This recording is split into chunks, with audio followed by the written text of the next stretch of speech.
আসসালামু আলাইকুম। প্রত্যেককে স্বাগত জানাচ্ছি এফএম এডুকেশন ভিডি ইউটিউব চ্যানেলে। আজকে আমরা কথা বলবো 18তম শিক্ষক নিবন্ধন পরীক্ষার গুরুত্বপূর্ণ কিছু আপডেট নিয়ে। সেই সঙ্গে কথা বলবো 40 পেলেই কি পাস হবে কিনা।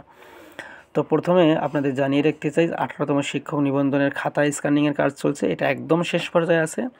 এখন অপেক্ষা শুধু কয়েকটা দিনের এবং কয়েকটা মুহূর্তের। এরপরে আমাদের কাঙ্ক্ষিত যে রেজাল্ট এটা আমরা পেতে চলছি। তো অবশ্যই আপনারা নিজ নিজ জায়গা থেকে আল্লাহর দরবারে বা আল্লাহর কাছে দোয়া করেন যেন আপনাদের কাঙ্ক্ষিত রেজাল্টটি আপনাদের কাছে আসে এবং কাঙ্ক্ষিত রেজাল্টটি আপনাদের ধরা দেয়। পাশাপাশি সকলের জন্য দোয়া করবেন, যারা এই পরীক্ষা দিয়েছে সকলের জন্য দোয়া করবেন, শুধু নিজের জন্য দোয়া করবেন না। একটা কথা মনে রাখবেন যে মানুষের জন্য দোয়া করলে আপনার নিজের জন্য কবুল হবে। তো এই বিষয়টি অবশ্যই মাথায় রাখবেন। আর একটি ব্যাপার, সেটা হচ্ছে আপনার রেজাল্টের জন্য বিভিন্ন সোশ্যাল মিডিয়ায় যে তথ্যগুলো আপনারা দেখেন এগুলো সবগুলো রিয়েল তথ্য না। আমরা একটা কথা বারবার বলছি যে 15 তারিখের মধ্যেই রেজাল্ট দিতে চেয়েছে তারা। তো অবশ্যই আমার এই চ্যানেলের নিউজ যদি আমি কোনো তথ্য পাই সেক্ষেত্রে অবশ্যই আপনাদের সেটা জানিয়ে দেবো যে 15 তারিখের আগে বা পরে কখন রেজাল্ট হবে, এটা অবশ্যই আমি আপনাদের জানিয়ে দেবো। তবে আপাতত এতটুকু শিওর থাকেন যে 15 তারিখের মধ্যে রেজাল্ট হবে। সেটা 15 তারিখেও হতে পারে, এর আগেও হতে পারে। এবার আসা যাক যে 40 পেলে পাস হবে কিনা। তো সাধারণত 40 পেলেই হচ্ছে মূলত পাস। লিখিত বলেন, প্রিলি বলেন, 40 পেলেই হচ্ছে মূলত পাস। কিন্তু কিছু কিছু সাবজেক্ট রয়েছে যেগুলোতে 40 পেলে পাস হওয়ার সম্ভাবনা প্রবল, পাস হওয়ার সম্ভাবনা খুব বেশি।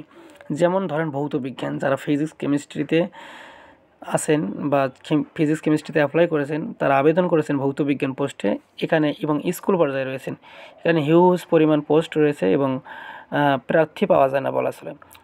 সো এখানে যদি কোনো স্টুডেন্ট কোনোরকমভাবে 40 পায়, ভৌত বিজ্ঞানের শিক্ষার্থী ভৌত বিজ্ঞানের পোস্টে যদি আবেদন করে থাকে, সেক্ষেত্রে অনায়াসে তার চাকরিটা হয়ে যাবে, এটা নিশ্চিত বলাই যায়।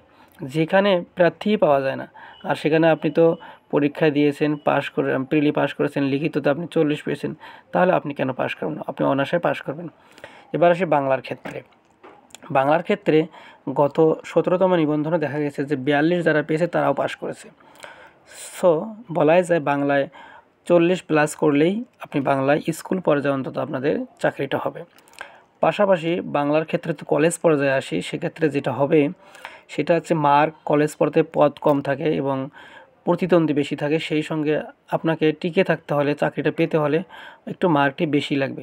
কলেজে বাংলার ক্ষেত্রে যেটা লাগবে সেটা হচ্ছে মার্কটি মোর দ্যান 65 প্লাস, অর্থাৎ 65 প্লাস মার্ক লাগবে আপনি যদি কলেজে চাকরি পেতে চান। কখনো 70 প্লাসও লাগতে পারে।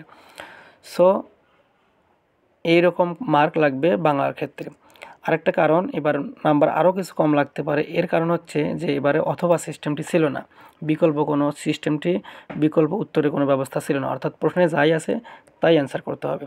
সো কলেজের জন্য বাংলার যারা শিক্ষার্থী রয়েছেন বা বাংলার যারা প্রার্থী রয়েছেন তাদের জন্য 65 প্লাস অথবা 70 এরকম মার্ক লাগবে। আর স্কুলে মার্ক কম লাগবে, 40 প্লাস বা 42, 45 বা 45 প্লাস এরকম মার্ক পেলে আপনাদের চাকরি হবে। ইংলিশের ক্ষেত্রে আমি যদি বলি, ইংলিশের ক্ষেত্রে এবার স্কুল পর্যায়ে কোনো রকমভাবে আপনি যদি 45 প্লাস থেকে 50-এর মধ্যে আপনি মার্কটি ক্যারি করতে পারেন, সেক্ষেত্রে অনায়াসে আপনাদের স্কুল পর্যায়ে চাকরি হয়ে যাবে। কিন্তু কলেজ পর্যায়ের ক্ষেত্রে যদি আমি বলি, কলেজ পর্যায়ে পদ, আবারও বলছি, কলেজ পর্যায়ে পদ কম, শূন্য পদ কম। সেক্ষেত্রে আমি যতটুকু মনে করি যে কলেজ পর্যায়ে আপনাকে টিকতে হলে অবশ্যই 70 প্লাস মার্ক লাগবে, একটা সেফ জোনে থাকতে হলে। তো এটা অবশ্যই ইংরেজি প্রার্থীদের জন্য। তো আশা করছি আপনারা আমার বিষয়টি বুঝতে পেরেছেন। এরপরে আপনাদের কোন কোন সাবজেক্ট তা লিখে অবশ্যই কমেন্ট সেকশনে কমেন্ট করেন। আমি চেষ্টা করব একটা ভিডিও দেওয়ার জন্য। আপনার সাবজেক্টে কত পেলে পাস হবে অথবা কত পেলে আপনি সেফ জোনে থাকবেন বা ভাইবা দেওয়ার মতো একটা মার্কস অর্জন করতে পারবেন বা ভাইবা দিতে পারবেন কত মার্ক হলে। তো আশা করি আজকের এই ভিডিওটি আপনাদের উপকারে আসবে এবং অবশ্যই আপনাদের সাবজেক্টগুলো কমেন্ট সেকশনে কমেন্ট করতে ভুলবেন না। সেই সঙ্গে ভিডিওটি আপনাদের বন্ধুদের মাঝে শেয়ার করতে ভুলবেন না, পাশাপাশি চ্যানেলটি সাবস্ক্রাইব করতে ভুলবেন না। Thanks for watching. আসসালামু আলাইকুম।